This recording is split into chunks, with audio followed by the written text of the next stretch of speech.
Hi guys, it's Jerrorr here, and today we are going to take a look at some IEMs, mainly the gaming use in mind. The particular IEM we are gonna take a look at is a budget offering from a brand called EPZ, and the model name is Q1 Pro. These IEMs come in 3 different variations that have different kinds of cables, which EPZ sent me a copy of each. There's one with a mic, one with the USB-C connector, and the one I'm using is just a standard non-mic'd cable with a 3.5mm connector. The ergonomics on the Q1 Pro are astonishing because the shells they have printed are based on real ear cavities. They said they actually do this in their own factory from medical grade resin, so it's not the usual plastic you see on so many products nowadays. The IEM just slides in my ear so well, and the seal I achieve with this is really good. Only slight discomfort I experience is because I have this cauliflower ear on the left from doing over 20 years of judo, so it kinda just presses down on some particular spot there, but it's not bad by any means, and they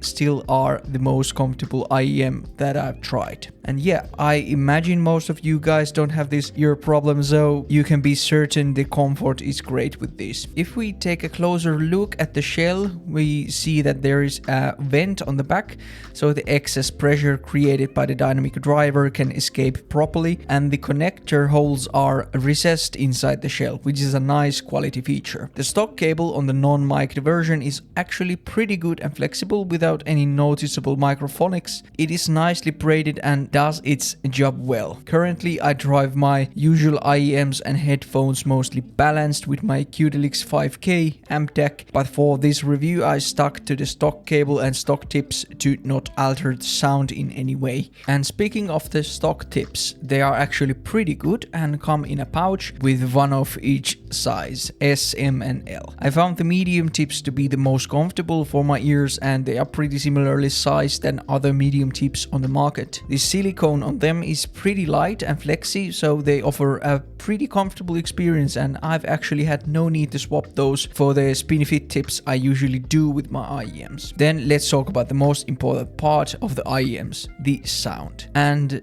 overall, the tuning of these is a bit of a Harman-like with a pretty balanced profile overall. The bass and sub-bass are not overpowering the sound, but still have enough punch to them to please my ears. The middle region is then slightly recessed with some sub-bass bleeding to them, giving some warmth, which I notice especially in vocals. The highs are then quite energetic and bright without being overly harsh and fatiguing. I personally am a pretty treble sensitive listener, so sets like the SIMGOT EW200 are pretty much a no-go for me, but with these the listening experience is very exciting. So for music, I like these very much, and especially some vocal heavy songs sound very good with these. The technicalities, so the soundstage and imaging, are overall pretty average on the Q1 Pro. In-game pinpointing footsteps is actually easy with these, but when there's a lot of happening in-game at the same time, like in endgame circles in Apex for example, the layering becomes somewhat crowded. With these, I had a couple of instances where an enemy team were able to creep behind me when I was fighting another team, which has really not happened with IEMs like the Truth Ear Hexa for example. That is however pretty much expected in an IEM with the single dynamic driver. Compared to something like the SIMGOT EW200, the SIMGOT one has slightly better layering and the imaging is more clear, but I still prefer these over those because the sound is much more pleasant and the ergonomics are superior. But if you're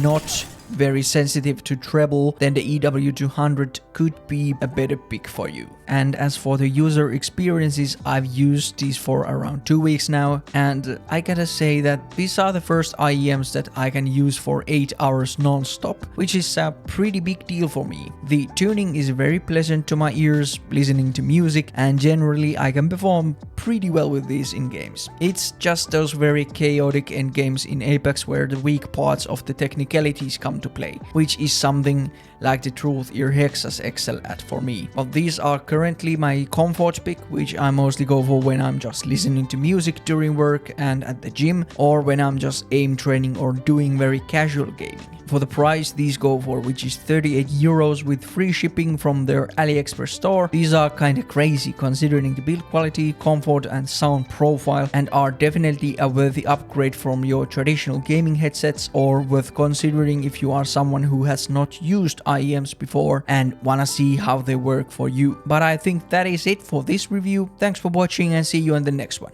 Goodbye.